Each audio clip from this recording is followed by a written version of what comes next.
Duarte Dert, a rural commune of Igerfirwen in the province of El Haus, a village suffering from the isolation because of a lack or the total absence of road access. It takes more than 90 minutes at least coming from Marrakesh to reach this village. Today, a team of experts has come to conduct a survey on childbirth services used by women in this region. In Morocco, 4 women die each day during childbirth, which represents 307 deaths for each 100,000 childbirths in the rural area only. This alarming indicator places women's health and childbirth at the top priorities of Morocco and UNICEF cooperation program. It was not hard for us to find women from this village, as the majority of them were out there on the fields working. Each day, they accomplish difficult and physically challenging tasks, as most of their spouses left the village to look for jobs in the city. As a result, women are left alone to face their destiny and to take care of their children. Zahra is 9 months pregnant and has delivered all her children at home, like most women in this village. Here, indicators are even more alarming. 80% of childbirths are done at home and away from any medical supervision.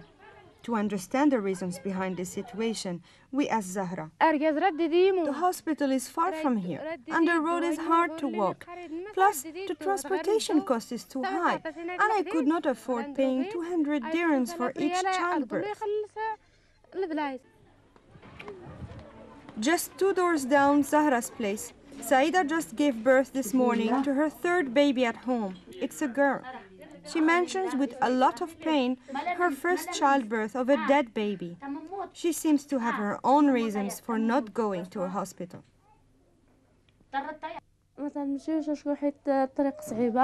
I cannot go because the road is hard to walk and the hospital is in bad conditions. We need money, otherwise we eat cold food. And it's cold out there, and no one takes care of you. Saida was helped by her mother-in-law during childbirth. She claims using non-sterilized sharp materials. Never has it crossed her mind that Saida could have suffered from heavy bleeding during childbirth. Such incident would have required taking Saida urgently to the nearest hospital within 2 hours. Without medical supervision, a heavy bleeding could have killed a woman like Saida. The mother-in-law's lack of obstetrical knowledge would not have enabled her to realize that perhaps complications could have occurred any time during childbirth. The baby could have been in an abnormal position, which would have required an urgent cesarean section and a blood transfusion for the mother. These are, of course, the direct causes of women's death during childbirth in rural areas of Morocco, which amount to 1,500 deaths each year. Death is the worst thing that could happen, but other complications and infections due to bad hygiene conditions could also cause the death of many rural women each year. Aisha's story is just one example of women's health conditions in rural areas. I've waited for 3 days before I could give birth. I needed to have a cesarean section. I suffered from postnatal complications and had to have my uterus removed. I was kept in the intensive care unit for a whole month after the surgery. Now I no longer feel like a woman.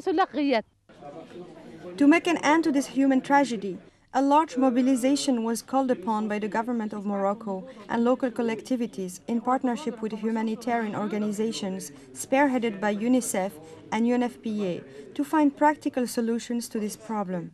Today, the women from the village have been invited to a consultation meeting on a waiting home called Dar Al Oumouma.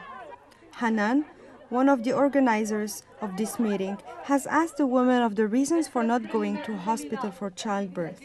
As far as the solutions, they will need to be found with the involvement of the local population made up mainly of women.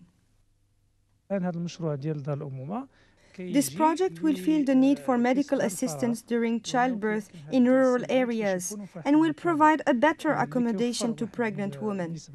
Dar Al Oumouma will also provide special services to pregnant women in rural areas, including education on childbirth, hygiene issues, breastfeeding, and diet.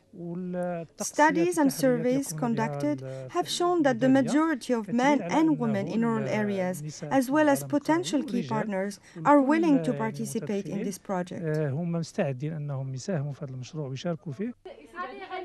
Women's propositions were concretized to become a real global project. It took only 1 week to go from the suggestion stage to the implementation stage of the Dar Al Oumouma project. This shows the willingness and involvement of all parties to quickly implement the Dar Al Oumouma project in order to save the life of women and newborn babies who are constantly threatened by death in rural areas.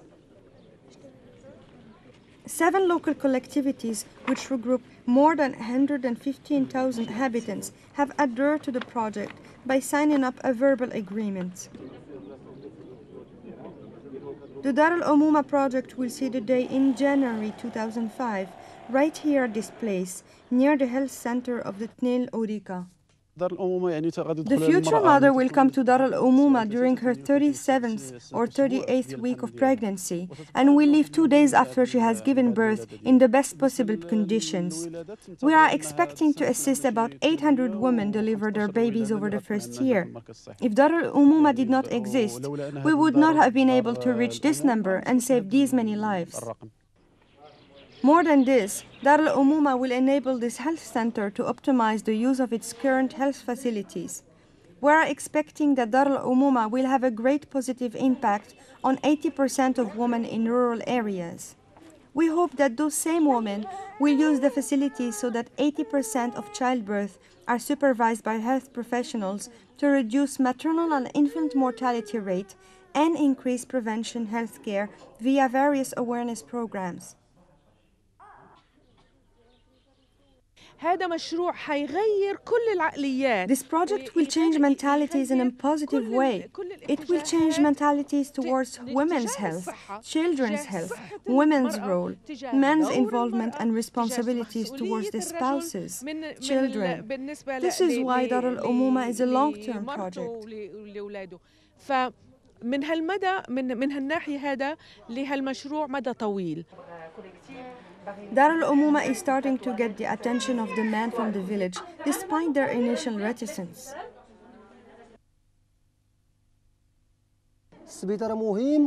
Yes, the hospital is important. Women should use it for childbirth, or else they risk serious complications. They could go to Dar Al Oumouma, which is free. They could stay and eat for free. And in case of childbirth complications, Dar Al Oumouma professionals could take them to the nearest hospital in Marrakesh and will bring them back to the village. The partnership approach has once again proved its efficiency to solve some of the most difficult social issues. Thanks to everyone's participation and to the financial support of UNICEF Spanish and French committees, it has been possible to make the dream of the woman from the Taddart village a reality.